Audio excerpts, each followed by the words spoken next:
In the past, everyone came to you and you did business at your own kitchen table. This is Financial Services Representative Michael Libman with MetLife in Quincy. I still make house calls.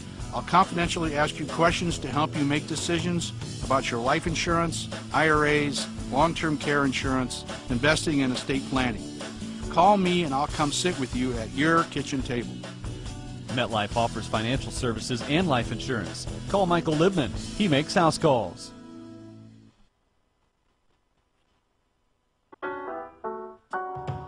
L is for the way you look at me. O is for the only one I see. V is very, very extraordinary. E is even more than anyone that you adore. And love was made for me and you.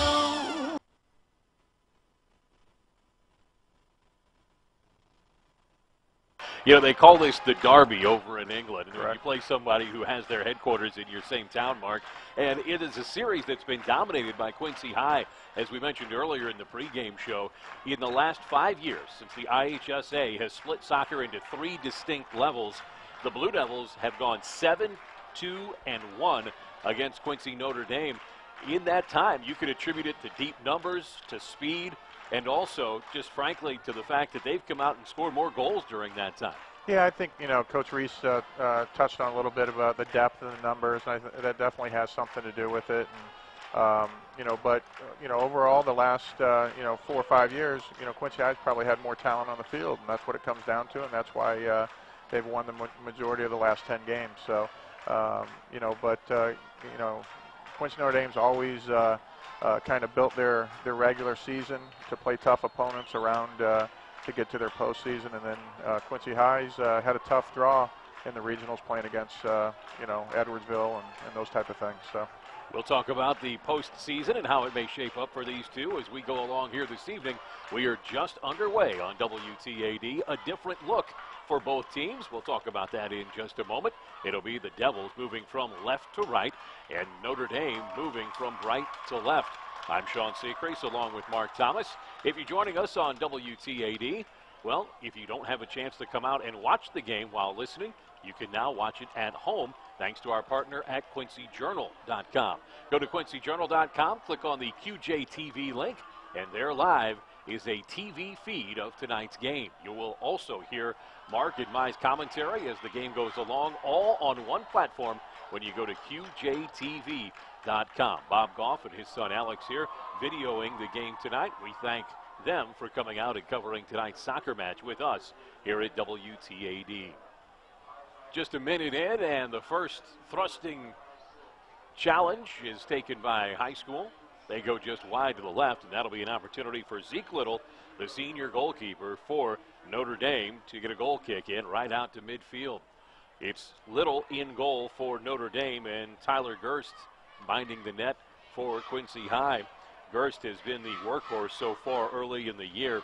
He started 7 games, logged almost 490 minutes, and he's been their go-to keeper and will be, I imagine, this year in big games. Yeah, both goalkeepers, Zeke Little and Tyler Gerst, doing an excellent job, and that's a big part of the success of both teams. I think Notre Dame, what you're going to see is they're very solid at the back and in goalkeeping, and then Quincy High more offensive. They'll probably have more possession of the ball and probably create more chances due to their offense. Matt Longo, the head coach for the Blue Devils, mentioned they're going to be more of a possession team this year because they don't have the traditional big size and firepower up front for the Devils, so they'll be looking to take control. Here's our first foul of the match.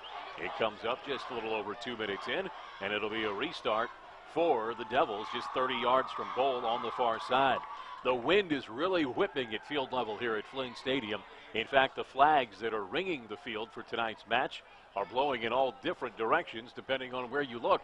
It's part of a salute to the troops that the Blue Devils have put on this evening. It was great to see members of both the Marine Corps and Army here early, as there was about a 5-minute piece before the match tonight as a salute to the troops here at Flynn Stadium. The teams are also wearing different uniforms this evening than we're used to seeing. The Blue Devils are going with a T-shirt style gray top with the Blue Devil logo and their number on the back. And for the Raiders, it is a red top with black numbers and white shorts as they are on the road, while the Blue Devils are wearing their traditional bottoms. Blue Devils moving left to right, and the Raiders moving right to left here early. Mark, both teams are getting someone important back this evening.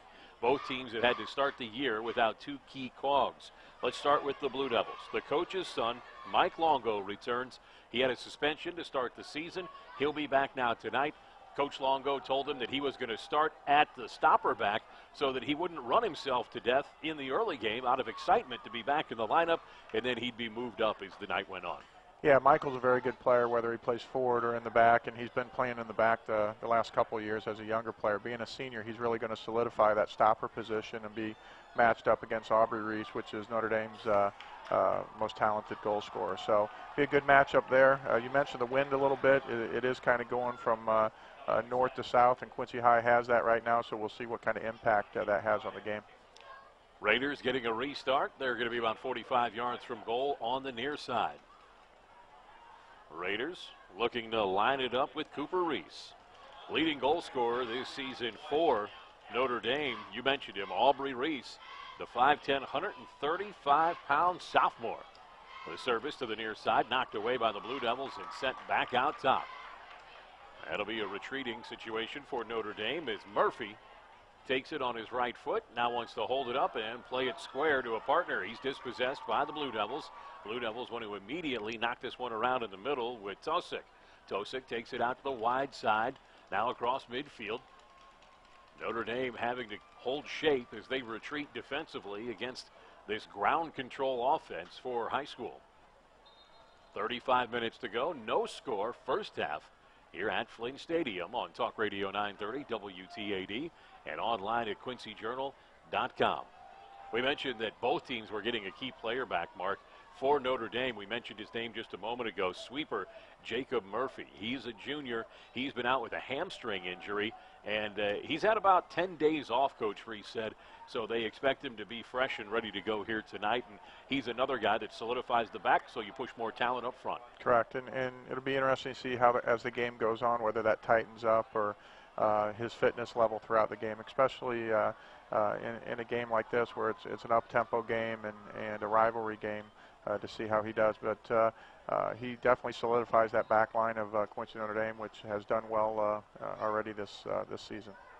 Now you expect young men, 17, 18, 16 years old, to be fit, but being fit and having an injured hamstring that may not hold up for you the whole match are two different things. Yeah, and if he's been out 10 days, so even though you can do some running and do some biking and get that hamstring fixed, it's tough to replicate game speed and game shape and all that. So we'll see how that goes. And Notre Dame, that's one of the things that they're not real deep as far as numbers go, and so we'll see how that plays into things, as Coach Reese said in the pregame. 0-0 our score, just over 5 minutes in. A series of throw-ins on the far side for the Blue Devils as the Raiders keep taking it away and knocking it out of bounds. Devils are slowly encroaching. They're inside the 18-yard box now, and it'll be a long throw-in coming up. In fact, high school wants to run a set play, much like you would off of a corner kick. This is a real weapon. Throw into the short side post, knocked toward goal, toward the back post, off the post. Too little late for Zeke Little, and it was going to be in had they just found a little bit tighter angle. Little read it wrong, took a false step to the near side post, and his back door was wide open, nearly paid the price 7 minutes in. Yeah, he kind of gave up on that one. That was actually flicked by his own teammate trying to clear it over the end line and just rolled. And on this field turf, things kind of roll a little bit quicker, and Zeke kind of looked at it and kind of watched it glance off the post. I think he thought it was going wide, and then he corralled it to make the save. But Coach Longo always has his teams ready as far as the set pieces, the long throw-ins, the free kicks, and so that'll definitely come into play tonight for both teams. Raiders cleared away with Zanger, and it's going to be another throw-in coming up for the Devils. Mike Longo is going to come up and take it. Now he'll hand it off. And it'll be a throw-in for Tosick. Tosick's the deep thrower that they'll use when they feel like there's an opportunity to be gained on a set piece on a throw-in. Tosick lines this one to the short side post, headed down by the Devils into the corner, and it'll be out of bounds. Throw-in coming up for the Raiders. Raiders will have a throw in from right next to their own corner kick cone on the near side. Raiders moving right to left here in half number 1. Blue Devils left to right. We're scoreless 7 minutes into the match. Here's a pickoff by High School. High School wants to put it on their feet and play more possession this year than they have in previous years. Blue Devils on the near side. They're going to have to turn around and regroup with Tosick. He's going to get this one in the back. Now looks up into the middle. Take it square to the far side off the feed from Hosher. Now control at midfield being established by the Blue Devils. Devils very meticulous, something we're not used to seeing from them. We're used to having big targets up front like Herman and other guys who have been through this program, to where you could thunder it down into the corner and they'd run under it, muscle off the defender, and make something happen. Yeah, they definitely played more direct. Here you can see, Michael Longo in that center of the field, even though he's as a defender switching the point attack from side to side. Notre Dame, has no problem with them going side to side. They'll let them do that and kind of conserve energy and then kind of counterattack when they get the chances. But so far, first 9-10 minutes, Quincy High's definitely had the more possession and betterment of play so far. Blue Devils trying to pressure this makeshift offense of Notre Dame here early. Raiders on the far side, they just can't keep it together. They've been under a lot of pressure, have the Raiders here early, as the speed of the Blue Devils is a constant through the years under Coach Longo. They use it both offensively and to defend well. Yeah, and Quincy High's done a very good job. Even, their forwards have really pressured the ball and pressured Quincy Notre Dame, and so Quincy High's really gained possession of the ball right back even once they've lost it. So, and then now here they're trying to string some more passes together. Blue Devils running overlap into the near side corner. Running hard, chasing it down, and ultimately running out of room is Tosick. He was attacking from his wingback spot. Now he'll take the throw in coming up in the deep corner. So the Blue Devils thinking set pieces early as the way they're going to attack Notre Dame. Tosick on the throw, throws this one to the short side post, headed to the back post, and no one home for the Blue Devils. Devils chip it back into the mixer at the 12, knotted out by the defense of Notre Dame. Trying for the counterattack, the red shirts of Quincy Notre Dame. Yes, the red shirts of Quincy Notre Dame coming to the near side, trying to pick up Volkamp. Now Volkamp can't keep it, and it's knocked away back out to midfield, where it'll be picked up by the Blue Devils. Tosick on top of it, wants to distribute.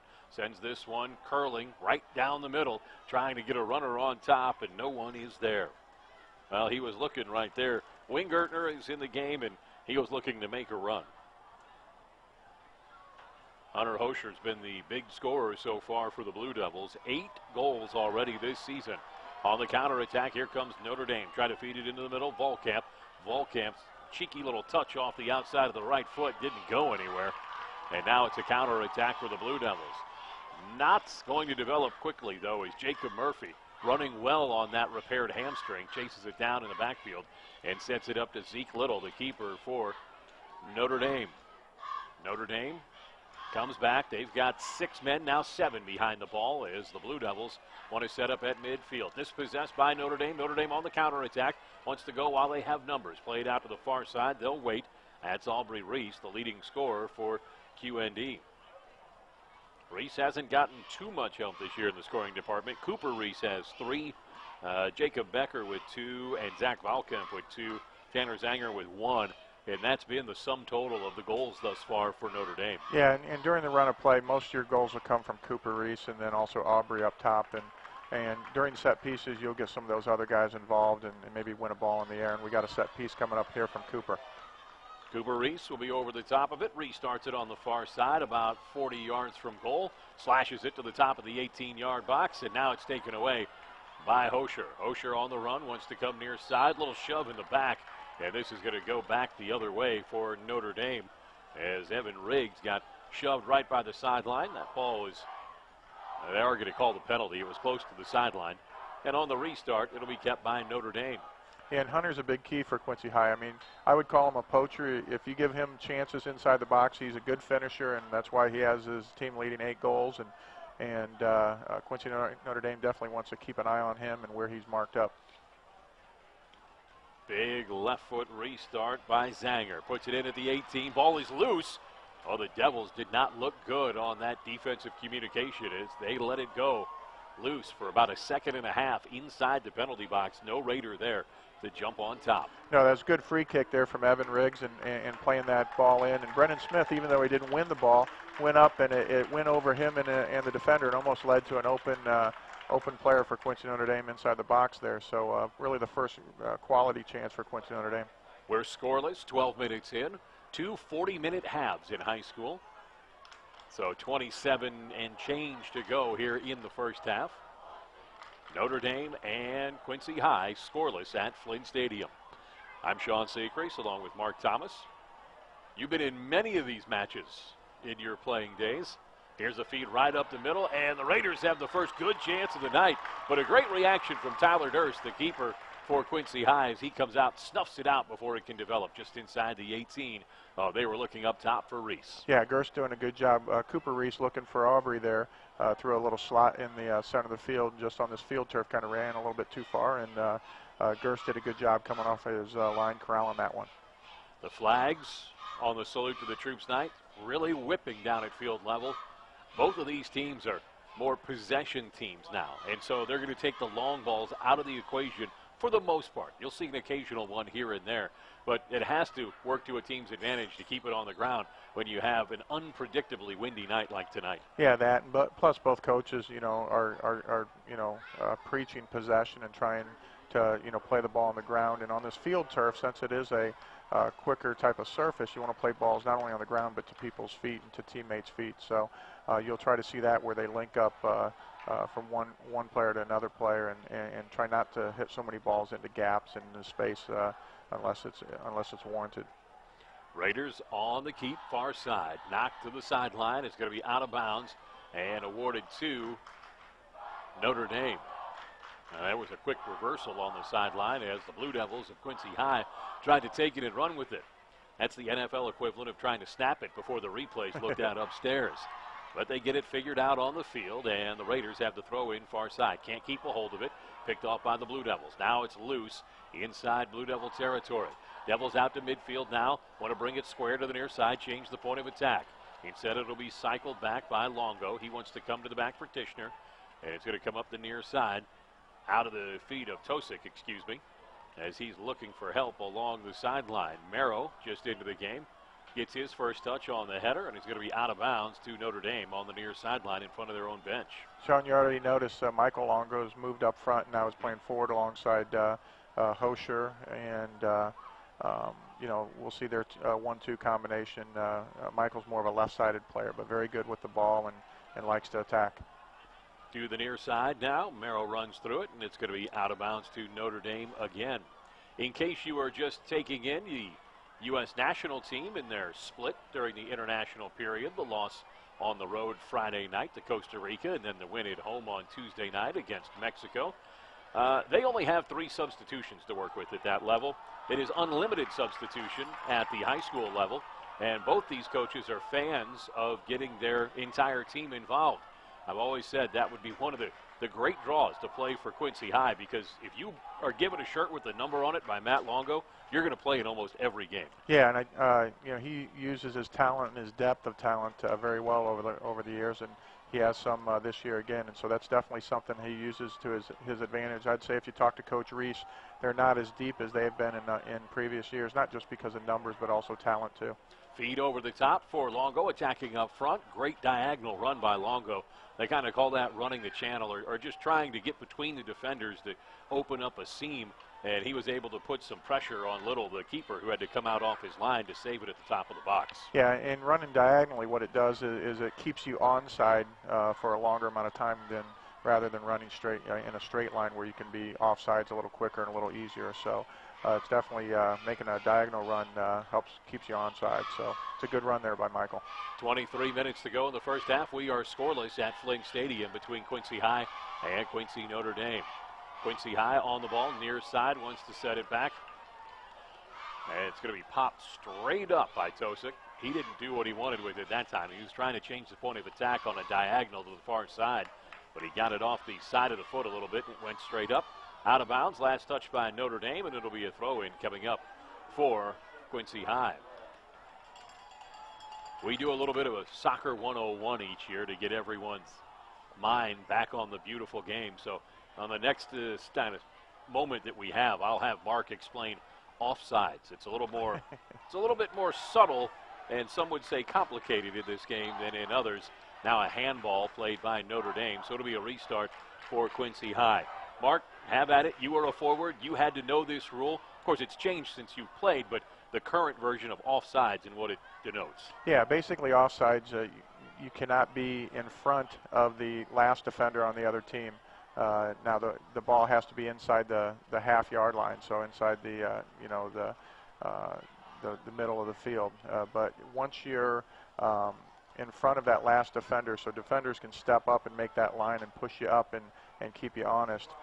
If that ball's played and you're on the goal side of that defender, you'll be in an offside position. Okay, so if you're even or behind that defender, then you're what's considered an onside position. So, good forwards play that that fine line between being onside and offside, and so even though if you get called offsides a few times a game, it's okay. You're just kind of using that to your advantage and trying to take up situations where, like Michael Longo did earlier when he made a diagonal run so he could stay onside longer. Onside, that's the key when you're going to break in on the opposing goal. Dangerous in the box moments ago for Quincy High, but nothing came of it. Just a weak save on the far side as the ball was rolling loose by Little. And it's back to the middle of the field. Notre Dame retreating on the far side as Quincy wants to play it square. Longo wants to play it into the middle. Numbers developing now for the Blue Devils. Played to the near side. Great back check on the defense by Notre Dame. Notre Dame going to come to the near side on the counterattack as they have Reese on top of it. He wants to give it up now to Volkamp. Volkamp's pass is going to go across the back line and out to the right back. Played up the right wing to the far side as Notre Dame moving right to left has possession in this scoreless game. 20 minutes to go here in the first half. I'm Sean Sechrist along with Mark Thomas. Thank you for joining us tonight on WTAD and online at quincyjournal.com. Full, what I'm going to call TV-esque coverage of the game tonight. High-definition video and, of course, high-definition audio supplied by Mark and myself here. You'll hear both us and see the video all in one outlet at quincyjournal.com. All you have to do is click on the QJTV link and then start the video player, and it'll be shot by the deft hands of Bob and Alex. You'll get to see what's going on here tonight at Flynn Stadium. We're scoreless, 20 minutes in. Notre Dame at the top of the 18 off the throw-in, trying to set it up. Now settled, looking for a long shot. It's Johannes, and he takes that one over the crossbar well wide. And so far, only one shot on goal tonight. That was really on a misdirection by Notre Dame's defense that hit the post. And that's really the only come-close moment we've had. Yeah, just like Quincy High earlier, Quincy Notre Dame trying a long throw-in, and Brendan Smith got a little flick on and kind of created a long-range shot there that Johannes hit over the top. But, offensive chance has been few and far between. The defenders and defensive teams have done a very good job keeping their players in front of them, not allowing a lot of opportunities. Up the near side. And it's going to be blown dead before it can develop. The foul whistled against the Blue Devils. Notre Dame on the restart. They'll hold it low with Cooper Reese. He wants to play it up the middle for the touch by Johansson. Now stolen away by the Blue Devils. Blue Devils want to go to the right side. It's kicked away, and you're going to whistle a push against the Blue Devils, and that's going to cut off this attack before it developed as Notre Dame gets the restart from about 30 yards in front of their own goal. Yeah, good opportunity on a takeaway there at midfield. Quincy High had numbers, just made a bad pass and popped up and hit the player in the hand, and going to be a free kick here for Quincy Notre Dame. So Notre Dame will bring the keeper Zeke Little out to take this. Well on the Raiders side of midfield. He'll be looking to set up the offense downfield with a little bit more than 18 minutes to go in a scoreless first half. Stay with us at the half. We'll have a look at the first half statistics. Mark will give you his thoughts on the first half as well as adjustment each team could be expected to make as the team tries to bring home a victory in the first leg of the derby here tonight at Flynn Stadium. Notre Dame has had a short end of the stick in the last 5 years of this matchup. They are just 2 wins, 7 losses, and 1 tie against Quincy High. Those 2 wins came 3-2 at home for Notre Dame back in 2010, and then at home for Notre Dame in 2009, 1-0. If memory serves, that long ago, I believe that was the game that went extra time, and then Greg Ingenbacher had the goal in overtime. On a giveaway, it's Hosher attacking down the near side for Quincy High. Good job of tracking back by Murphy. He's the second defender in and knocks it away from Hosher on the attack. This is going to set up a deep throw in, though, for Quincy High. Coach Reese definitely talked about Murphy's speed, and he utilized it there after Hunter won the ball. But Murphy using his speed to win that ball back and clear it. And Quincy High again with another long throw they'll set up. Quincy High going on the throw. This looks like Merrow on the throw. It's going to be a low, long throw, and it's headed out by Notre Dame. Notre Dame on the chip, wants to come out top. Going to wait for help. Come square on the near side. 50-50 ball. Who can win it? On top of it, settled by Aubrey Reese, and then Reese is spun out of bounds. Throw in coming up for the Blue Devils. Devils want to attack off the throw up the near side. Longo on the attack. It's chipped a 50-50 ball toward goal, and Little comes out and takes it off his line. Yeah, good job there by Zeke reading that play and reading it on the field turf again and coming off his line and grabbing that ball before Longo could get to it. Short kick by Little, popped up at midfield, headed backwards by the Blue Devils. And now the Devils look to settle it down at their feet, far side. Play it square, start the attack up the left side wing. 16 minutes to go first half. We're still scoreless at Flynn Stadium. It seems as this game has unfolded so far, Mark, that QND has to do so much more work to put themselves into an attacking posture than the Blue Devils have to. Well, team speed-wise, I think Quincy High has it over them. Also, just offensive firepower, no different than when we talked about Herman last year, creating chances for Quincy High and being a matchup problem. I think, Hunter Hosher is their goal scorer. He doesn't have the speed Herman does, but if you give him a chance around the 18, he's going to finish them. Notre Dame's done a good job with against him and the limited time Michael Longo's had up there. So Notre Dame's going to win this game and win games this season with good goalkeeping and defense. Quincy High has kind of more of a combination of things, defending and also the offensive firepower. This is leg 1 of the 2-game series. The other one will come up on October 7th. That's a Monday night. I guess most of the country, or most of the globe, I should say, would consider that Monday Night Football. Yes, that will be Monday Night Football. I don't know who's playing NFL-wise, but my Patriots are playing tonight, so hopefully they'll win. Well, we hate to take you away from home on such a critical night. That's okay. Hopefully they beat the Jets. Glad you're here, though. Mark Thomas with me, Sean Secreets. Under 15 minutes to go. First half, still scoreless at Flynn Stadium. Possession has favored Quincy High, I'd say about 60-40 in this one, but most of their possession has come in the attacking portion of the field. And here's Hosher on the cross. He wants to set it up for Longo. Longo cut inside. Little comes off his line and grabs it. Just a good job of positional defending right now by Notre Dame. No, they've done a good job of keeping them in the middle of the field. So any ball that gets played is played more down the center, and so Zeke can come down and come out and grab that ball. Where I think Coach Longo would probably tell you he would like to get guys more on the flanks, get them wide where they can beat their defender along the outside and get it to the end line and get crosses.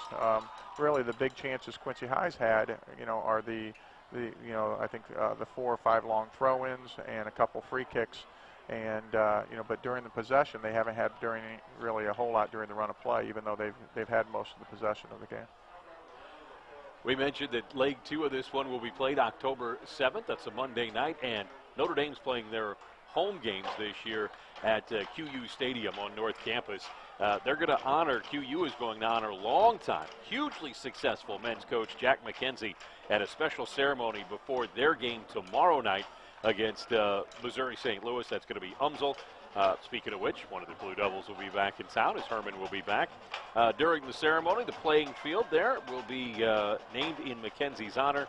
Jack McKenzie Field on Jack McKenzie Drive will be there coming up on October 7th. That's a Monday night. Yeah, and I'll actually be there tomorrow for that game and that induction. So it's a great honor for Coach McKenzie and well-deserved, and great facilities out there for Coach Carpenter and his squad. And I've seen, look forward to seeing them play tomorrow night. They won Tuesday at home and scored 6 goals. So hopefully we'll get a few more tomorrow night. Best offensive chance of the night for the Blue Devils. Big save by Little, and that's going to keep this scoreless. 0-0 with 12.5 minutes to go in the first half. I'm Sean Secrease along with Mark Thomas. Well, this game is kind of taking the form of matches between these two teams that we've seen in previous years, where the Blue Devils of Quincy High set the tempo and then Notre Dame's Raiders try to counterpunch. Yeah, I think, Quincy High's definitely had more possession. Good chance there that Little made a diving save to his left. But, you know, if you talk to Coach Reese, the longer this goes 0-0, the happier his team is. Because if they get behind, then they're going to have to kind of change the way they do things, maybe even push some people up, you know, going a little more forward. So they'll be happy with this to say 0-0 for a while. Murphy back on the head ball, gets it to Little as they cut off the attack by the Blue Devils. Are you telling me that Coach Reese and the Raiders wouldn't be happy with a draw result? Well, no, they, you know, I think they would, but you know, they, you know, right now they trying to play some possession and up against a very good opponent in Quincy High with some more depth, I think, and maybe some more offensive firepower than they have. Raiders cleared away by the back line. That's Murphy. Wants to tick it out to the near side. Try with possession up front for Reese. But 4 gray shirts, that's right, gray shirts tonight for Quincy High. They'll smother it, roll it to the near side, too far out into the right side corner, and a goal kick coming up for Notre Dame. Coming into the match tonight, Quincy High 5-1-1. They're on a 5-match win streak. Notre Dame at 3-3-1. They snapped a 3-match losing streak with a 2-1 win over Rochester over the weekend. So both teams building some momentum at this part in the season. Midfield, head ball, knocked down by Reese and wants to come to the near side for Volkamp. Now picked off by Quincy High. Blue Devils on the attack, want to play it square to the near side. They'll put that onto the foot of Gilbert, and it'll be, it's going to be a foul right at midfield against Notre Dame. Restart for the Blue Devils. They want to take it to the far side of the field and change the point of attack. Well, it's so important when you have a fast field to change the point of attack because you start to create holes in the defense. Yeah, and I'm sure Coach Long would like to see them do that quicker, and as they push it down the field, go from side to side. Now we get a chance here on the outside, and that's where I think Quincy High will be very dangerous. Far side corner, hard low cross. That's going to be knocked away by the Raider defense at the 6. Back into the feet of the Blue Devils, and it's well wide off the far side. So another errant shot, and the only real test for either keeper tonight has come against Zeke Little about 6 minutes ago. He was equal to it, and we are scoreless with now 10 minutes to go here in the first half at Flynn Stadium between the Blue Devils and the Raiders here in the first leg of this crosstown rivalry. We'll check in with the Fox Sports newsroom coming up at the half. Some big baseball games as they're coming down the stretch for the pennants in both the American League and National League. I was looking at those numbers earlier today, and of all the teams in the National League, 15 now with balanced leagues, 8 have already been eliminated from postseason contention. So of the 7 remaining teams, 5 of those will go to the postseason. So only 2 will be eliminated as you have the double wild card format again this year. 3 division champions. On the counterattack, Notre Dame takes it up midfield. Going to go right down the middle for Reese. Reese is back. He wants to pressure the defense of Tosick. And we're going to get a whistle. It's going to be a foul against Tosick. Oh, we're going to go the other way. I thought Tosick was caught behind Reese on the play and reached up and fouled him. But instead, the foul's going to be called against Aubrey Reese. He used a little too much shoulder, threw off Tosick. And it stymies the best attack of the night that was building for Notre Dame. Yeah, good counterattack from Quincy Notre Dame after winning a ball that Little punched out. Quincy Notre Dame took off, went on a counterattack with Cooper and Aubrey, and Cooper's pass just a little too far for Aubrey, and Quincy High's defense stood up to the task. Curling flick up the near side. Good read by Reese as he wants to run it up front. He's looking for help off the near side corner. Now chased by Aubrey Reese back on the near side. Raiders put a couple of head balls together right at midfield, but this one will come out of bounds and be a throw-in for the Blue Devils. Scoreless, now less than 8 minutes to go in the first half. Well, I'm surprised that the Blue Devils haven't generated a couple quality offensive chances so far. All of their attempts have been in where I would call low percentage areas. Yeah, well, it's been more down the center of field, and I don't know if that's what Quincy Notre Dame's really tried to give them or just that's what Quincy High's done. I think, you know, if you ask Coach Longo, he'd much rather have them go down the side and get people one-on-one like Hosher was earlier, beat his guy. Probably would have liked to seen him dribble and then get a quality cross-off. I think to break down the Notre Dame defense, because of the goalkeeping with Little, is to beat them along the flanks and get balls across to those forwards and midfielders running on. It's a much harder place on the field to defend, whether you're Quincy Notre Dame or Quincy High. The sun has dropped just enough that the entire pitch is now in shadow. The scoreboard on the far side, south side of the stadium, is in sunlight. 7 minutes to go first half, still scoreless. Raiders on a curl. Little toe poke in on the near side to set up Reese. Sliding save that time by Gerst. He was very aggressive, Tyler Gerst, coming off his line and smothering that, laying out to his full height with his arms extended to make sure there was no angle for Reese.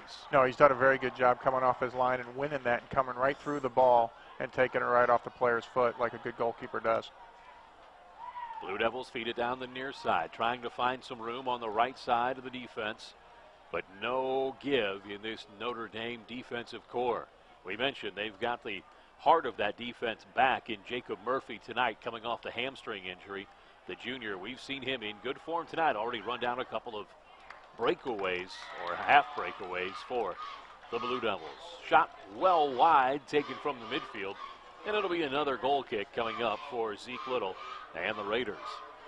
That was Michael Longo coming out of the back. Now they've moved him back to stopper, and he kind of came up and got a ball back and hit a long shot. And was a good idea, just didn't get it on target on frame. So, but, you know, he's good at those too, coming out of the back and hitting some long-range shots. Well, you talk about trust in a young man, and when you're the coach's son, I would imagine that you get that fairly easily. But Michael Longo came back off suspension tonight for his first game, started at sweeper, moved to forward, and then has been moved back to the heart of the defense. Now it's almost as if this Blue Devil team is looking for what formation they want to incorporate with Longo back and playing. Well, I think they probably are doing a couple things. You know, one, they started him out at a stopper back where he's played. He's currently playing there right now, as you see on the webcast.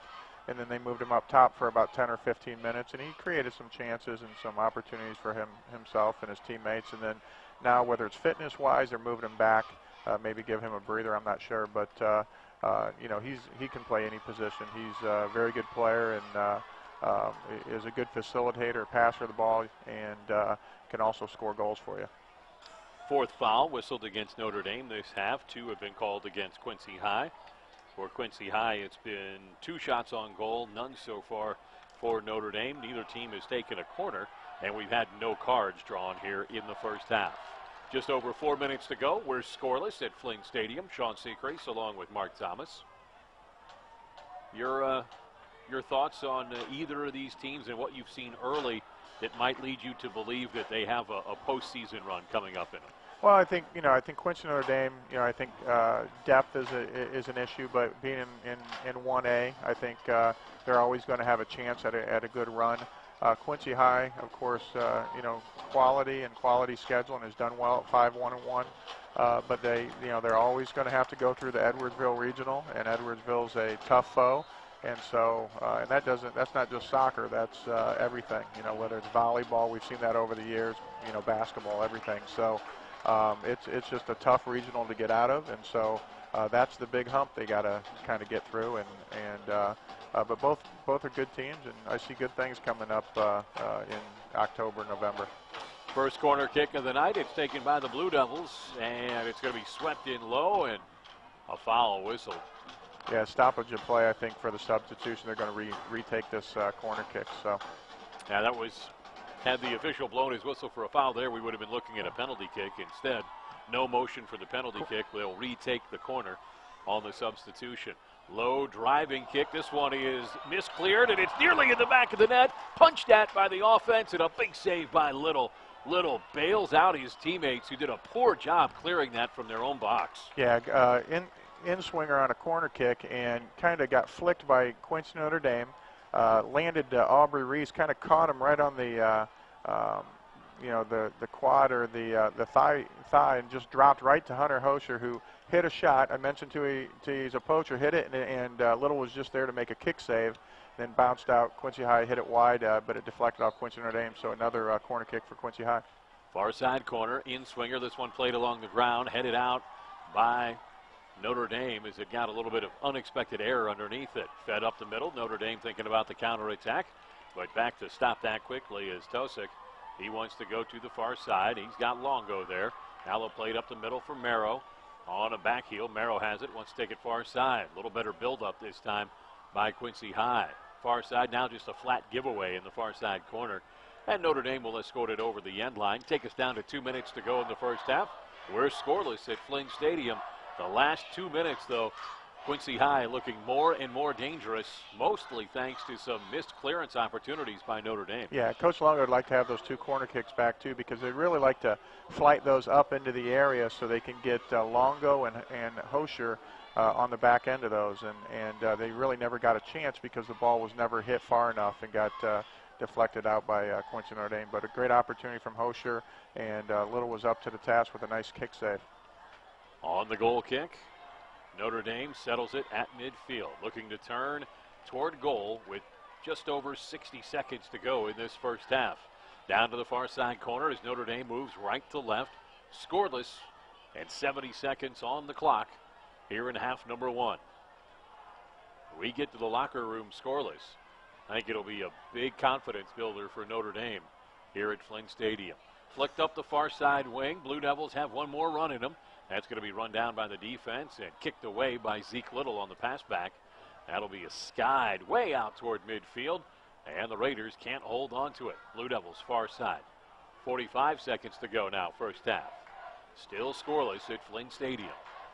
Played square, a little give and go in the far side corner. Blue Devils trying to build toward net. Taken down by the defense of Notre Dame. They've got a number of young men doing great work on the defense. Riggs and Murphy, though, have been the 2 touchstones here early. Fed on a diagonal. Little comes out, and he forces it wide. Oh, what a great chip and leave for Quincy High, and Little had to come off of his line and take the angle away from Longo, who just went wide. Yeah, there's a good effort all around, good string of the passes, and then a nice through ball that Michael Longo took off his chest. Hit a little bit too far, and Zeke was coming out, and Michael, he's a left-footed player, just tried to kind of poke that ball up and over Zeke, but just hit it wide, and Notre Dame glad to escape here being 0-0. 2 big scoring chances for Quincy High in the last 5 minutes of the first half, but both are saved by Zeke Little. So the Notre Dame Raiders and the Quincy High Blue Devils are scoreless after 40 minutes of soccer from Flynn Stadium. Coming up at the half, a look at the first half, the adjustments that mark things both teams could make in the second half.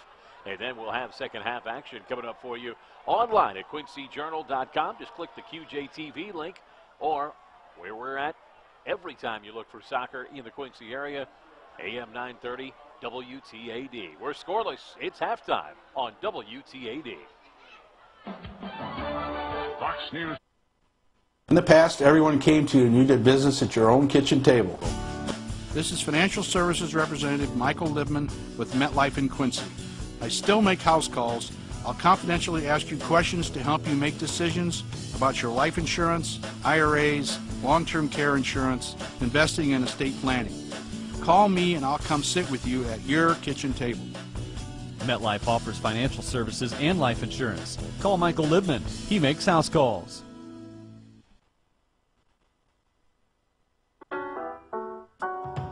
L is for the way you look at me.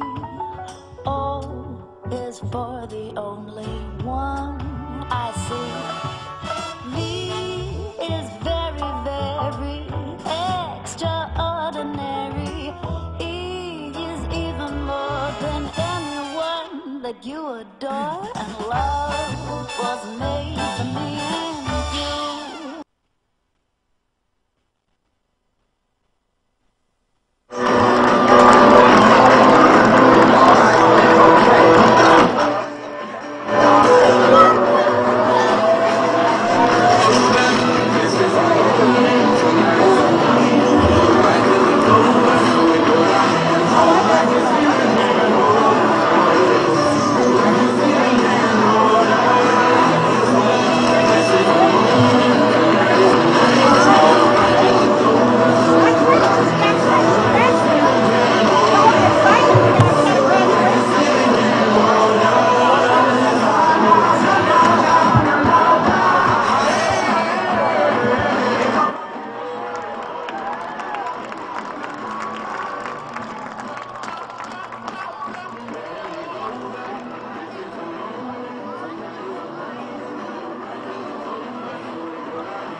QND Palmer, Vanessa Lavery, and having her 16th birthday today.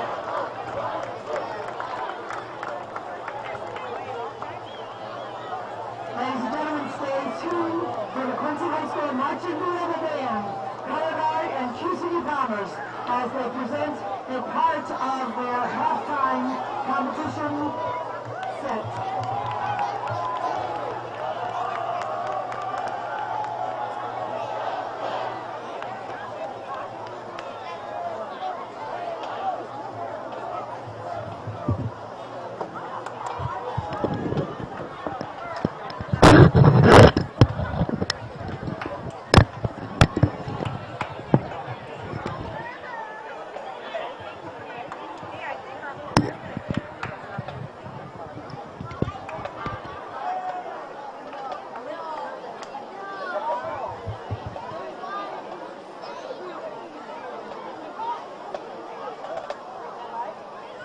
Ladies and gentlemen, under the direction of Mr. Matt Gabriel, the Quincy City High School Marching Band Band, Color Guard and Q City Bombers.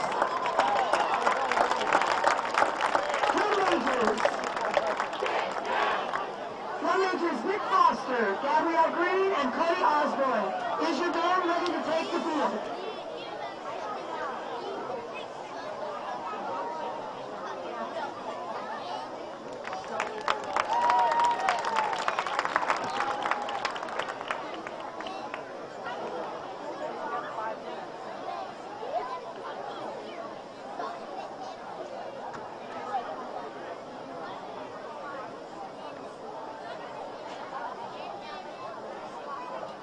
Ladies and gentlemen, we're proud to present selections from our field competition show, Go West.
Seventh, and that will be at Jack McKenzie Field on QU's North Campus.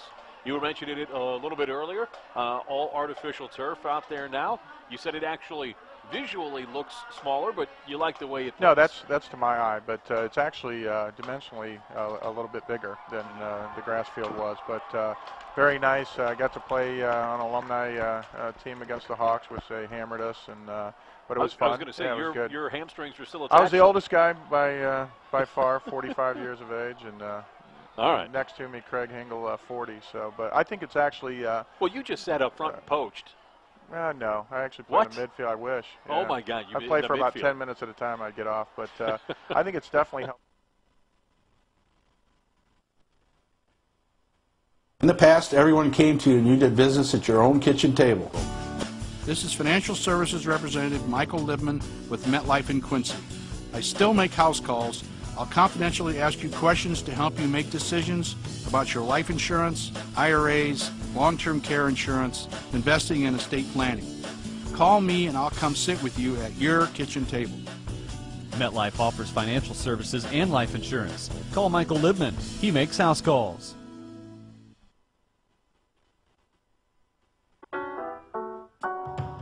L is for the way you look at me.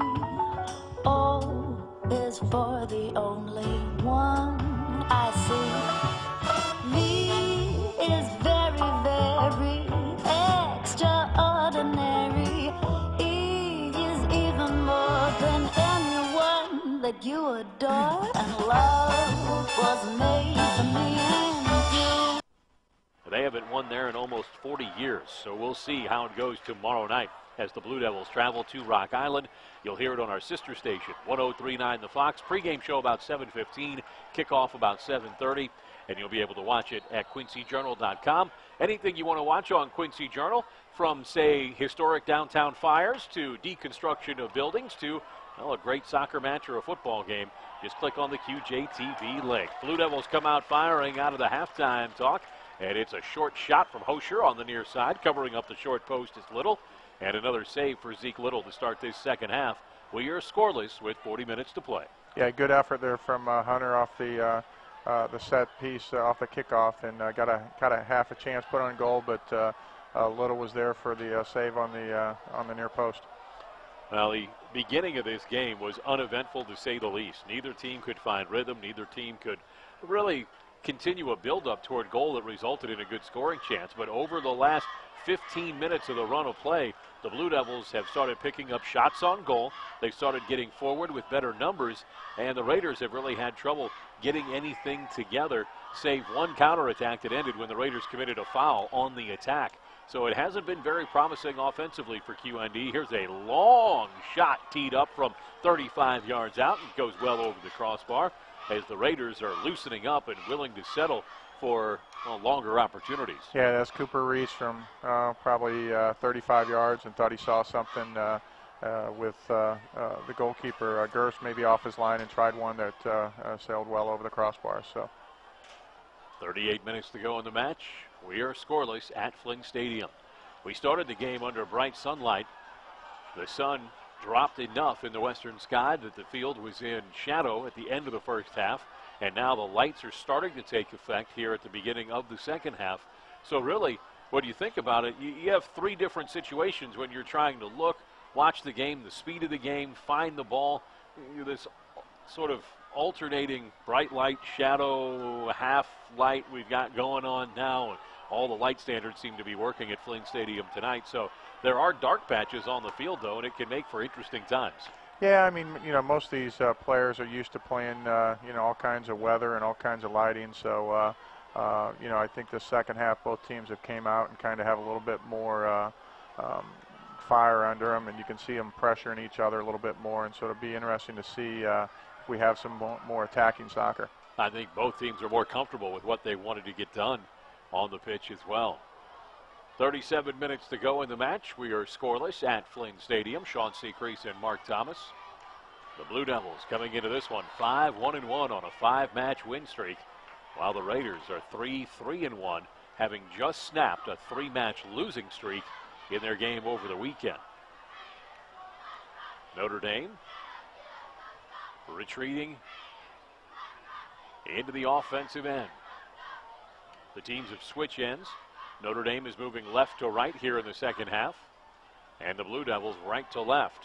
Restart off of a foul called against Quincy High, and Notre Dame can't do much with it. They tried to go right down the middle, between the uprights as it were, and it was snuffed out by the defense of Quincy High. Push on the backside is whistled against Notre Dame, and it'll be a restart for the Blue Devils at midfield. Quincy High starting with Michael Longo up front again with Hosher. So looks like they're trying to get that tandem together and see if it can create some chances for Quincy High. Blue Devils on the attack, coming to midfield, taking their time with possession. Slot it forward right across midfield, looking to turn into the middle and look for help on the far side. Play it square to the far side sideline, and they can't get there off the right back position in time.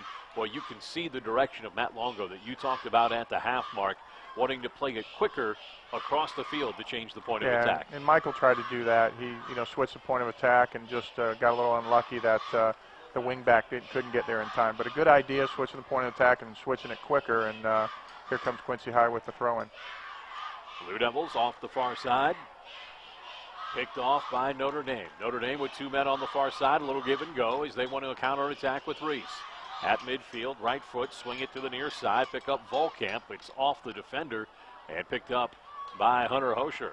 Hosher on that left foot, just trying to poke it away, but the stout defense of Notre Dame, too much for him. They were able to get inside of him with Smith and take it away. Popped up, center third of the field now. And QND with Aubrey Reese wants to take it down the right sideline, and it's too far over the top for Volkamp. They'll have to reset as it's picked up by Tyler Gerst. Gerst, the keeper for Quincy High, and Zeke Little, the keeper for Notre Dame. Both were tested, albeit infrequently in the first half, and both were excellent in the first half of play. Yeah, both are very good goalkeepers. Little had to make a couple point-blank saves, but Gerst came off his line on a couple and gobbled them up, and both goalkeepers definitely are quality for each team. Here's the attack by Hosher down the left side wing. Gets to the end line, low left-footed cross, wide open, running the channel, and it's in the back of the net. The Blue Devils go on top here early as Hosher set it up off the far side corner, and the Devils will score first just about 7 minutes in to this second half. Blue Devils set it up with Hosher, and they put it away down the middle with Blake Dittmer. Dittmer's 4th goal of the year. Yeah, just like we talked about at halftime about getting that ball wide, getting Hosher, getting Longo secluded one-on-one. Hosher beat his guy along the outside here and got to that dangerous area on the end line, played it across, and it was Dittmer with the goal, a good first-time goal, and Little couldn't do anything about it. So we talked about that at halftime, getting the ball wider and getting those chances, and that's exactly what happened. Well, you just saw the effectiveness of playing ball low and hard kind of across that 6-yard line. Yes, it was rolling out toward the penalty spot, but it was coming away from the keeper in Little, so he couldn't run out for it.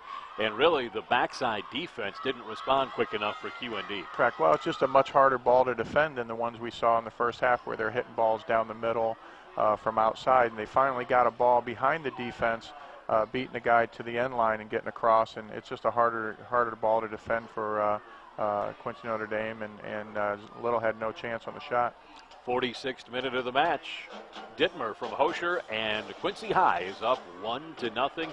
A win tonight would make it 8-2-1 for Quincy High in the last, well, now 6 years of this crosstown rivalry. Notre Dame on the in-swinger. Have it at the top of the box, trying to set it up. Reese on the chest, trying to bring it down. Can't do it, dispossessed. And now Notre Dame looks like they're turning up the offensive pressure. Yeah, they're going to want to. Now, they got to be careful to keep their shape in the back, and especially against Longo and Hosher, who can create some problems one-on-one, and especially when they get it inside the 30-yard line. So, but they're going to have to push forward a little bit. I'm sure Coach Reese won't change his formation yet, but as the game goes on, if they're still down 1-0, they may have to. 1-0 lead for Quincy High over Quincy Notre Dame. 33 minutes to go in the match. Sean Secrease along with Mark Thomas. This might seem like an odd question on its surface for a goal scorer, but I actually think this is a fairly deep question, and we're going to see a revealing look at my partner's, well, let's call it soccer perceptiveness on this. You mentioned that both Zeke Little and Tyler Gerst are outstanding goalkeepers. Here's another attacking opportunity for Quincy High. They want to bring it outside, chipped into the middle for Hosher, sends it back on to the attacking left back. Now another opportunity as Notre Dame overruns it. Ball loose on the ground, and Notre Dame will have a chance to sweep this away here. What makes for an outstanding keeper? And I say that it might sound like an odd question to a goal scorer, but you had to beat the best for a living, so I think you would know what would make an outstanding keeper. Well, personally, I think having a good size or a good frame, especially outdoor, if you can be, 6'1", 6'2", anywhere 6'4", helps you on balls that come across in the air. Both these goalkeepers have good height and are good at balls in the air and coming off the line. Also good hands technically, not giving up any rebounds and those type of things. Here's Hosher down the outside again. Hosher down the left wing, cuts it back. He's running into the box. Hosher wants to spin it toward the corner, and he just missed it. Oh, he cut underneath it. I thought that was tattooed for the backside upper 90, but he just chipped it a little bit too far underneath, and it was an easy save for Little. Yeah, Hunter kind of beat 2 or 3 guys there, went to hit the shot. When he hit it, looked like it got deflected, had some topspin, and didn't get everything he wanted on. It was an easy save there for Zeke. But, as far as goalkeepers, both of them are very good with their feet. They both direct traffic, as you can, see Gerst doing right now to set up his defense. So, goalkeeper-wise, both these guys have qualities that lead to being a very good keeper. Boy, all the things that you say. Here's a flick on clear by Quincy High. That went wrong, and they had to be awake on the backside to take a loose ball opportunity away from Notre Dame. Boy, all those qualities you just talked about. If the last game our people listening watched was the USA game on Tuesday night, you certainly saw Tim Howard exemplify that for the U.S. Especially the first half, those first 25, 30 minutes where USA didn't play real well. He kept them in the game, made some saves that he's supposed to make, and that's why he's one of the better players or goalkeepers in the world even. Long throw in for Notre Dame. Coming off his line is Gerst, and Gerst has to jump on it twice, but he has it on the near side of the penalty box. He'll start the attack downfield for Quincy High. 1-0 lead for the Blue Devils, just under 30 minutes to go. We're at Fling Stadium. Blue Devils trying to improve to 6-1-1 on the season. A loss would drop Notre Dame under 500. Attacking off the far side, right foot shot slotted for the back post, and it's well wide. Longo looked like he came up and overlapped on the far side. He had an idea to use Hosher, who was running on the left side, but Longo thought he had room on the back post. It just went wide. Yeah, good shot there. Michael played that ball through, and I'm not quite sure who that forward is. I can't see the number, but hit that ball just past the back post and yeah, hit it good, hit it low to the back post. Just didn't get it on frame. So Zeke didn't have to make a save, but another good opportunity for Quincy High. Little boots it down the field for Notre Dame. Raiders can't keep possession. Now a steal by Reese on the far side. Reese and Volkamp have been trying to work together to kind of form a square tandem out of the midfield. Now the defense of Murphy has to track back and cut off an attack down the right field wing for Quincy High. Raiders regrouping. They're going to try to get, looks like 9 men behind the ball. 1 man roaming out top and 1 in the middle. Yeah, they'll defend this as like a long throw in here. Quincy High is going to do another long throw in set piece. Blue Devils throw it in long. It's going to come loose on the backside, chipped up by Tishner, and it's going to be out of play. It seems like the Blue Devils are grinding this game to their favor. They couldn't get everything to go their way in the first half, but they have the goal here in the second half, and they continue to kind of dictate the pace of play. Yeah, no, they've definitely, you can see as the game's kind of gone on, and whenever you get Longo or Hosher in space and get chances, you know, in the offense, they're dangerous. No different than like Herman was last year, or Greg Ginenbacher's been for Notre Dame in the past. So here comes Notre Dame again. Reese takes it down into the right side corner, looks to play it square. It's a good shoulder fake right there, because when he went to square up, he let the defense come in, in quotations, and knock it over the end line. That'll set up a corner kick for Notre Dame. Yeah, very important here. Quincy Notre Dame takes these chances well. Get a good corner kick here, and you're going to see Cooper. You're going to Cooper Reese. You're going to see Brendan Smith. You're going to also see Evan Riggs come out of the back. Right end of the field, near side corner, in swinger to the back post. That is over the target man's head, and it's going to leak out the backside and be a throw-in coming up for Quincy High. Oh, it hit the flag, and they're playing on it. Hit the post. That should be out of bounds. And it's going to be played forward by Quincy High. Notre Dame steals it back at about 30 yards from goal. And now regroups. Going to cut up the middle. Tries to lay it off to Reese. Notre Dame on a flick to the outside. Not much on it, and that's going to let Quincy High drive them back toward midfield. Raiders starting to play a little bit more possession ball now on the near side with Peters. Peters going to have it knocked out, and it's going to go to Quincy High. Yeah, and that's what Coach Reese would like to see. If you saw there the 3 or 4 short passes in a row where you get some triangles set up, and if Notre Dame can do that, that's what Coach Reese would like, and then maybe switch the point of attack or see some little holes in the Quincy High defense there. The triangle, structurally solid, not only in building, but also in soccer. Yeah, I mean, you know, you hear, you know, professionally teams want to get, you know, 3 players in a triangle and be able to play the ball, whether it's short passes or long passes. If you have those triangles, you can normally keep possession of the ball. So it's important, you know, to try to get those and all over the field, not just in the midfield or up front or in the back, but wherever you get a chance to get those, you have a numerical advantage.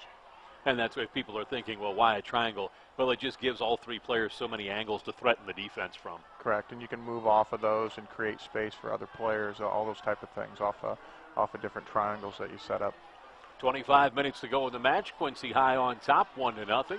Sean Secrease along with Mark Thomas, and the Raiders of Notre Dame going to have a deep throw in from the far side corner. Raiders attacking left to right here in the second half, wearing the red shirts. Yes, that's right, the Raiders with the red shirts and black numbers and white shorts for the match here tonight. Knotted back, it's loose inside the box. Raiders going to come on, get a thump from outside. It'll be deflected to the near side corner. Raiders had one of their better chances of the night to get on the scoreboard. Now a low left-footed rocket of a cross sent in and rejected by the defense of the Blue Devils. Yeah, Quincy Notre Dame the last couple minutes getting some more chances, getting some long throw-ins, crowding the box, trying to make it hard on Gerst to come out and win the ball like he did on the one. You're going to see another long throw in here too.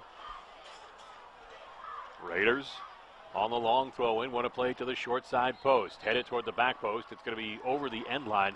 And a goal kick coming up for Quincy High.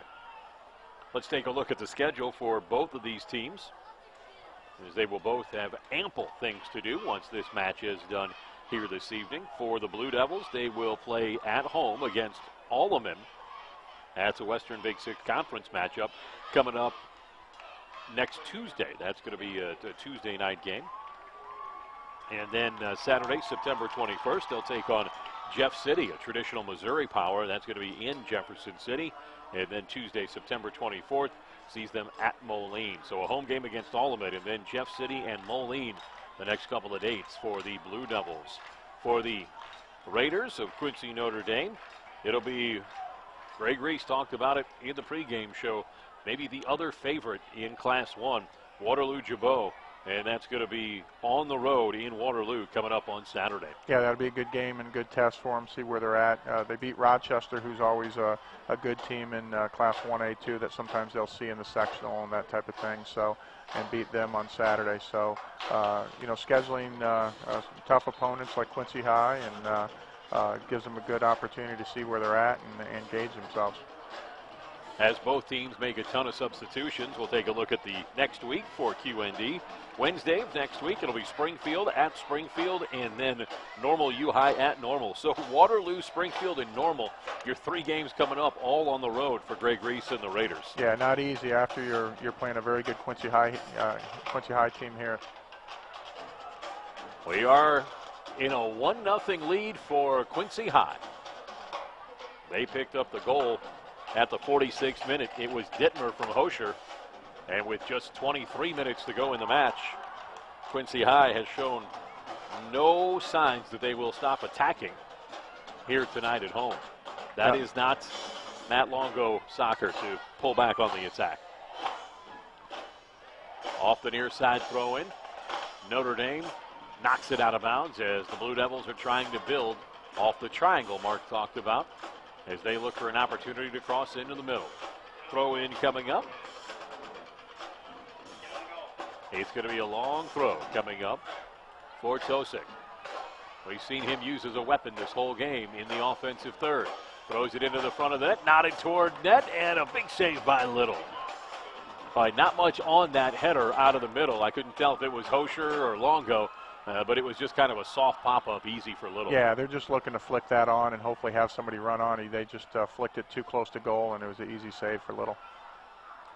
So the Blue Devils now retreating for defense. Notre Dame on top of it, looking to play possession. 30 yards from goal, cut it back to the left foot. Foul, and it'll be a restart for Notre Dame. Dangerous part of the field. They'll be about 30 yards from goal and right in front. Are we going to see our first card of the night? No, I think he called timeout because Cooper Reese there, after he got tripped up, looked like he might have cramped for a little bit, and so they're trying to work out a cramp. And dangerous set piece here for Quincy Notre Dame. This is things they're going to have to take advantage of because they don't get the chances during the run of play a lot. And so you'll see Aubrey Reese here. You'll see a lot of times Cooper Reese will be on top of these two. And so it'll be interesting if they run someone over it. It'll be a direct kick, so they can directly shoot this ball right in the net. So, and also watch out for a save and a rebound chance. So. But with the wind, this can definitely be an opportunity. Looks like Cooper's going to shoot this ball, my guess is, and be interesting if he tries to bend this around the wall or hit it with pace. I'd hit it with pace because of where they're at, roughly, 30 yards out. 30 yards out, 3-man wall. Tries the corner, but it's right into the stomach of Gerst. Gerst didn't even have to move from where he was, so Reese does a nice job to bend it around the wall, but he couldn't pick a corner and challenge Gerst. Yeah, didn't bend it to the corner, bend it just right in the middle, and Gerst was right there. So if you're bending that ball, you'd like to get enough bend on it around the wall and over the wall and get it to a corner. But with this field turf, a lot of times if you can hit a ball hard and low, past the wall and make that keeper make a save. Sometimes it's pretty difficult for that goalkeeper to get down low. Skip and knuckle on him as it's coming in. Plus you always have a chance for a rebound if your teammates are running in. 21 minutes to go in the match. Notre Dame trailing Quincy High 1-0. Quincy High has won the last 3 that have been won. The first game last year was a 1-1 tie. That was at 10th and Jackson. This year's game, hosted by Notre Dame, will be played at QU's North Campus coming up on October 7th. That is a Monday night. So adjust your party schedule to make sure you're ready to go for that one from what will be, by that point, Jack McKenzie Field. Long lead on the attack for Notre Dame is too far out in front, and Gerst comes out and picks it up at the top of the box. Sean Secrease along with Mark Thomas. Cool nights. It's a good thing the weather broke because it can be uncomfortable out here at Flint Stadium if the sun's beating down on you. Yeah, and I tell you, these players the last 2-3 weeks, not just in soccer, but all across the tri-states and football and everything else have been it's been hot and tough to play those games on this field turf when it's 95 plus and over the century mark with the heat index. So this feels probably like a 70-degree, 60-degree night for most of these players. You know, it wasn't that hot of a summer either until the fall sports season started. Yeah, once this September has been more like a normal August for us. Well, once you get training camp going, it always seems to warm up a little bit. Under 20 minutes to go in the match. 1-0 Quincy High on top of Notre Dame. Foul whistled at midfield against Notre Dame. Second foul whistled against the Raiders in the second half. Second foul also has been whistled against Quincy High in the second half. Blue Devils attacking down the right side, looking to turn it square, and it'll be out of bounds for a deep throw-in for the Blue Devils. Coming up as soon as we're done on AM 930 WTAD, we're going to turn it over to Mark's Patriots. We'll have the Thursday night game. New England, Tom Brady trying to find somebody to throw the ball to. Yeah, it's slim pickings right now. That's coming up immediately after us here on Talk Radio 930 WTAD. Now, good news, Mark. New England's up 10-0 early. They're only 5 minutes into that game. Good to hear. We'll have you right out to Foxborough following this one here on AM 930 WTAD. It was Dobson on the 40-yard pass from Brady to get things started for the Patriots. Added a field goal after that. Right now it's 1-0, and it's the Blue Devils' lead over Notre Dame. Less than 18 minutes to go. So this is the point where if you're Greg Reese, the head coach of the Notre Dame Raiders, and you want to go for a tie here or even think about 3 points in a win, you have to make your change to your strategy and your personnel. Well, might be a little early because low shot by Quincy High, going to be knocked away by the defense of Notre Dame. And Longo wants to try for a field goal. That'd be good from 40 yards.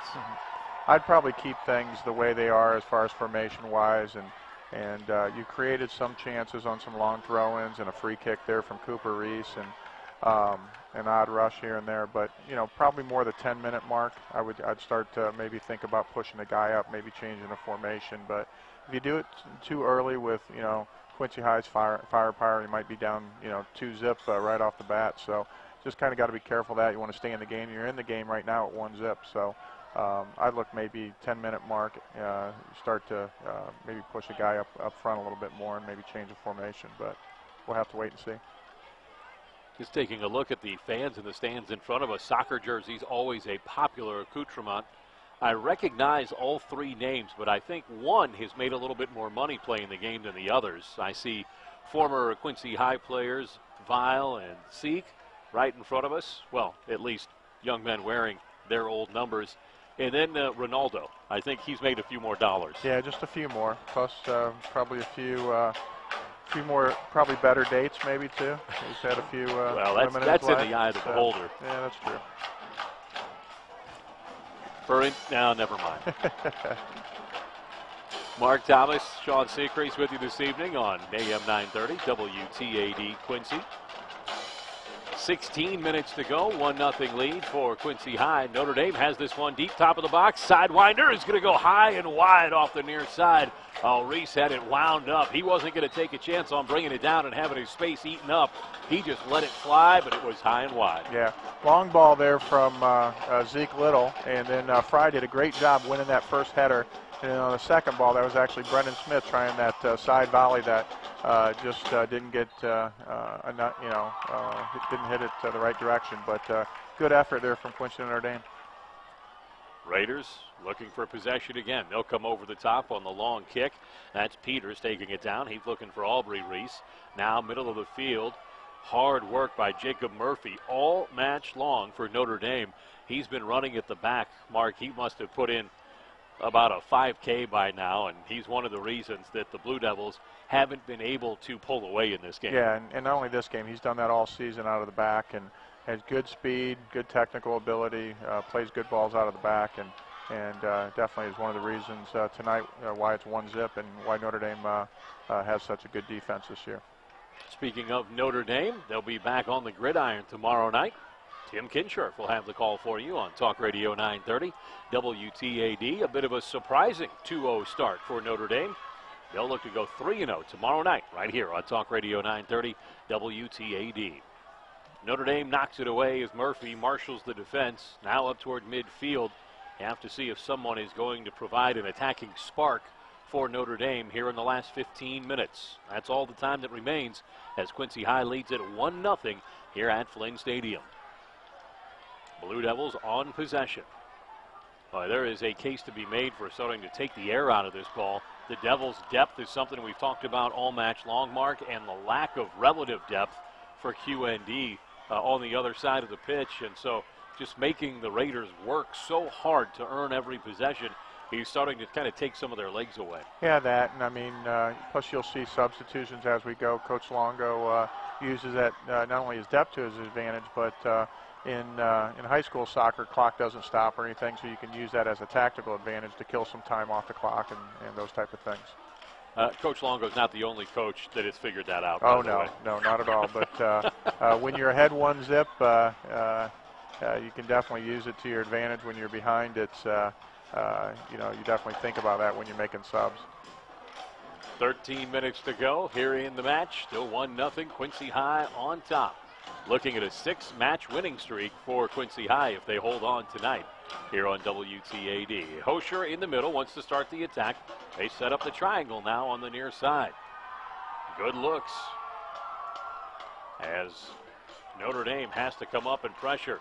That's just hard work carrying the ball and ultimately drawing a foul as the Blue Devils are willing to pay the price to hold on to possession late in the match. Yeah, doing a good job there, keeping possession there.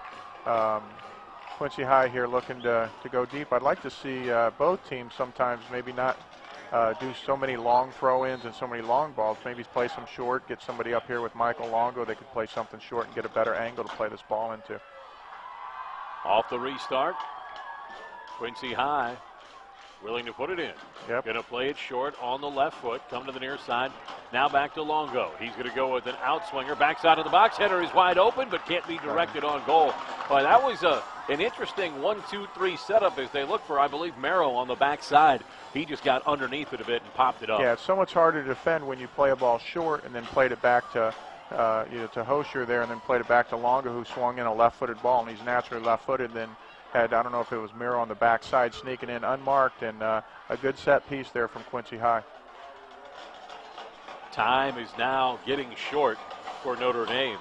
Less than 12 minutes to go in the match. 1-0, Blue Devils of Quincy High on top of Notre Dame's Raiders. Blue Devils play it long down the far side toward midfield. It'll be over the sideline and a throw-in coming up for Notre Dame. Notre Dame with the red tops and black numbers, white pants and black socks here tonight, while the Blue Devils, who are hosting a salute to the troops this evening at Flynn Stadium, have gone with a great, almost t-shirt-like top with a military salute on the front. Their numbers in the star-spangled stripes on the back, which makes it excellently difficult to read.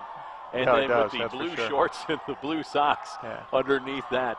So it has been an alternative look for both squads here this evening. Great thing they're both doing, though, for the honor flight, and some proceeds go to that, and you can see all the patriotism, and with 9/11 just happening, and but a lot of the the proceeds here go to the some of it goes to the honor flight. So just a way to kind of give thanks and to all our veterans and everything. They do a lot for us both domestically and abroad. Just over 10 minutes to go now in the match. Blue Devils content to play some holding soccer, but still look to attack. They'll move up the far side sideline. It's out of bounds, and a throw-in coming up for Notre Dame. We have mentioned it seems like the backbone of Notre Dame with guys like Volkamp and Reese and Murphy kind of up the middle as they have really tried to work it from the middle out here tonight. And after the first 15 or 20 minutes for the Blue Devils, they've really kind of taken it to the sidelines. Hosher has been running diagonally. They've been looking for him on the quarters. He's had help, whether it's been Longo flashing up the middle, sure, but they've been taking it outside to the goal scorer Dittmer and others as well. So really more varied attack that we've seen tonight from the Blue Devils. Yeah, definitely in the second half. I think in the second half they've gotten the ball wider. They're doing it again here. Here's Hosher one-on-one where you want to get him, and he's going to take this guy one-on-one. That was the spot that he set up the goal for Dittmer from, and this time it goes over the end line as the help came from Murphy on defense for Notre Dame. And it'll be a corner kick coming up for Quincy High. First corner kick for the Devils this second half. Left end of the field, near side corner. Looks like they want to set up an in-swinger here. Yeah, it's just a harder location for the defensive team to defend when you get it out wide there. Blue Devils want to chip this one short. Looking at the top of the box, no one home but some red shirts. And it was an easy pickup for Notre Dame off of what's supposed to be a dangerous opportunity for the offense. Yeah, Coach Longo, I think the corner kicks he'll definitely be talking to his team about after this. They need to have some better quality balls played in where it gives Hosher and Longo and Dissler, chances to get on the end of those. So that's one thing they haven't done real well tonight because they've had a number of them. Under 9 minutes to go in the match now. 1-0 Quincy High's Blue Devils. Long ball flighted in from midfield, flicked onto the backside. That was a late test for Gerst, and he came up big. He didn't get lazy and sit back on his haunches. He was alert all the way, and that flick on at the last second was tough, and he had the big awareness to make a big save. Yeah, another good ball there from Little, and Dylan Peters rising high and heading that ball on frame, and Gerst did a good job corralling that. That is the just third shot on goal for Notre Dame here tonight. All three of them coming in the second half. Foul whistled against the Raiders and a restart from midfield. 8 minutes to go in the match. Ball is loose, bouncing, headed toward the corner, picked up by Little. Another poor clearance by the back line for Notre Dame. Had an extra chance to put this game away for the Blue Devils, but Little rises to the task. Both goalkeepers, in my mind, are going to be in the running for kind of player of the match. No, another good job by Little there. You never want to have a ball bounce in your own box, and that bounced, and Quincy High tried to head it, but Little was positioned well and made a relatively easy save. So both goalkeepers called on in the last minute to keep this game where it's at right now. Devils looking to defend this attack on the far side by Notre Dame. It's going to be a deep throw in after the Devils knocked it out on the far side. Notre Dame corralling about 6 men into the box. They want to go for a long throw in. They'll throw it to the short side post, flick it on. It's at the feet of the attacker, and it goes out of bounds over the end line. Couldn't tell if that was Volkamp or Reese there, but it was over the end line before they could corral it and feed it back out toward the 6. Yeah, good throw in there again, and Cooper Reese went up and tried to flick it on. Just flicked it on, but hit his own man by the near post and went out of bounds. And Quincy High will have a goalkeeper here with about 6 minutes, 30 seconds left. Midfield now as Notre Dame pushes forward, looking to get numbers on the near side as they cross the field, headed away by the Blue Devils. Blue Devils can just touch this one into space and then try to run on. Blue Devils play it right up the middle. They'll play it square to the outside, and that's good use of both time and space by Quincy High. Plenty of room in the back. Lay it over to the near side. quick one touch. And the Blue Devils not being greedy with the ball here late, just some one touches.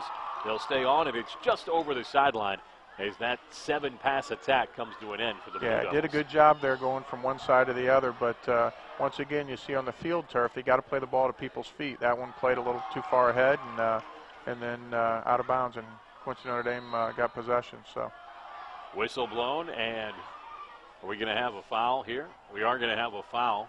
Holding against the Blue Devils. This is one thing. Tomorrow night, that'll come with a 10-yard walk-off. Now it's just a restart. Just a restart. So, looks like Coach Reese going to have Zeke Little come up and hit these balls. Zeke hits really good, drives good balls in, and they're going to try to get as many people into the box as possible. So, 4 minutes to go in the first at Foxborough. Still 10-0 Patriots. Backside post. Flighted up, and a big jumping save by Gerst. Gerst, he fumbled it momentarily, but came down right on top of it. No danger. Excellent serve that time. Little has been really spot on with his services. Yeah, he drives the ball well. He probably didn't want to hit that one that far. You'd like that to end up about the 8-yard box and make that keeper make a decision whether to come out or not. And Gerst pretty much just had to come out a couple yards and didn't handle it real cleanly. He'd probably like to have that back and hold on to that ball. Under 5 minutes to go in the match, 1-0. Quincy High on top. We'll have you out to Foxborough as part of our Thursday night NFL coverage on WTAD as soon as we wrap up the postgame show here at Flynn Stadium.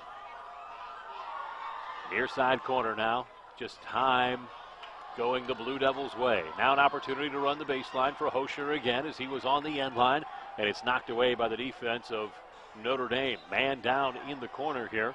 And it looks like it could be Johannes. He is getting up very slowly. I don't know if that was him or Tanner Zanger. Hosher went to turn, and when he did, it looks like he might have caught him in the Zanger in the face with an inadvertent elbow. So looks like he's up and all right, and Quincy High is going to do another long throw in here. Blue Devils on the run up for the throw. Going to stop just short. In the middle of the field, and a little right foot poke, won't go. Ball still loose. Left foot toe poke, fed through to the near side post and picked up by Little. Well, he had to really be sighted in on the ball through a morass of legs, and Little shows his quality again. Yeah, Quincy High wish they had that back. If they would have, really hit a harder ball on the ground, would have been tough for Little to see through the number of people in the box, but just couldn't get enough on it, and Little was there to make a save. Now the Raiders, maybe some last-ditch chances coming as they look to draw even with 3 minutes to go. Down 1-0. Long shot blocked by the defense of the Blue Devils. That was Volkamp. Now he sets it up again, looks to take it outside, stolen by the Blue Devils. Blue Devils just a little stop and go. Great pickoff that time by Tanner, and he's able to go the other way. Tanner Zanger. Now coming back, the Blue Devils running right over the top of Logan Fire. And he is going to take the worst of that hit. He'll sit down and stretch out what looks to be a cramp developing in his left calf. Yeah, that looks like Volkamp there down has a cramp.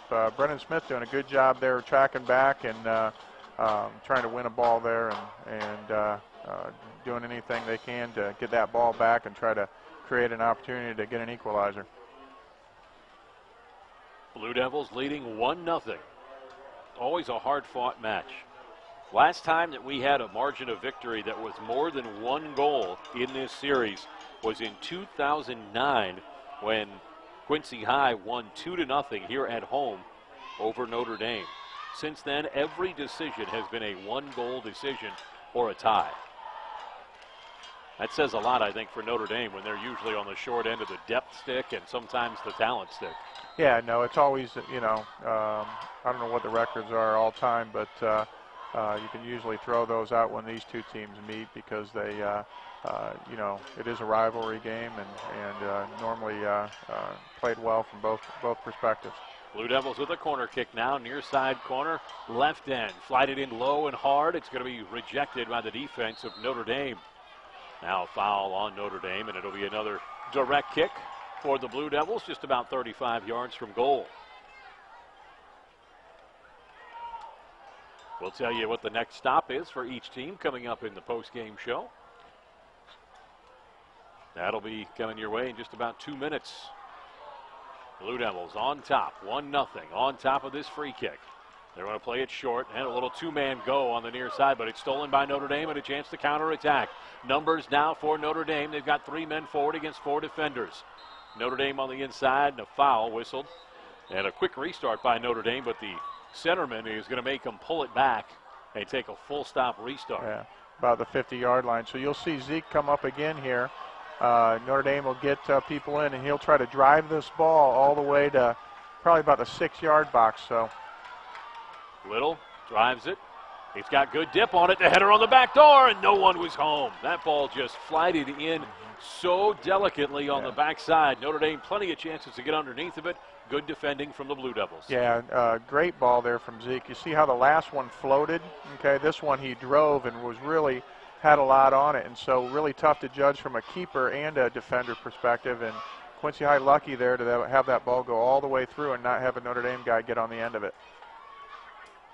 4 minutes to go, first quarter at Foxborough. Jets are on the board. Patriots lead 10-3 after the field goal by JETS. We'll be taking you to that game as soon as we wrap things up here at Fling Stadium. 30 seconds to go, 1-0 lead for Quincy High. Quincy High on the attack late in the game. Can they get a second one to start the celebration early? Flicked on over the top, but not enough juice on it that time as Hosher was trying to give it up on the near side. Just flighted in deep by the defense of the Devils, and basic soccer is all you have to execute right now. 10 seconds to go. Now 6, and the Blue Devils are going to continue their winning streak in this rivalry with a 1-0 final here on Talk Radio 930 WTAD and online at QJTV.com. Our only goal of the match came in the 46th minute when Dittmer put it away after Hosher did the work on the near side sideline, and the Blue Devils with the win improved to 6-1-1 overall, while Notre Dame takes the loss and falls to 3-4-1. In this rivalry, it is the now 3rd year in a row where the Blue Devils have given themselves an opportunity to sweep the season series. Notre Dame has not posted a win since 2010, and the Devils' dominance continues here in 2013.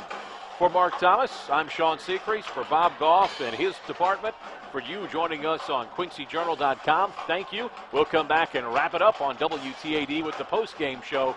It's next. The Blue Devils win it 1-0 over Notre Dame on Talk Radio 930 WTAD. In the past, everyone came to you and you did business at your own kitchen table. This is Financial Services Representative Michael Libman with MetLife in Quincy. I still make house calls. I'll confidentially ask you questions to help you make decisions about your life insurance, IRAs, long-term care insurance, investing and estate planning. Call me and I'll come sit with you at your kitchen table. MetLife offers financial services and life insurance. Call Michael Libman. He makes house calls.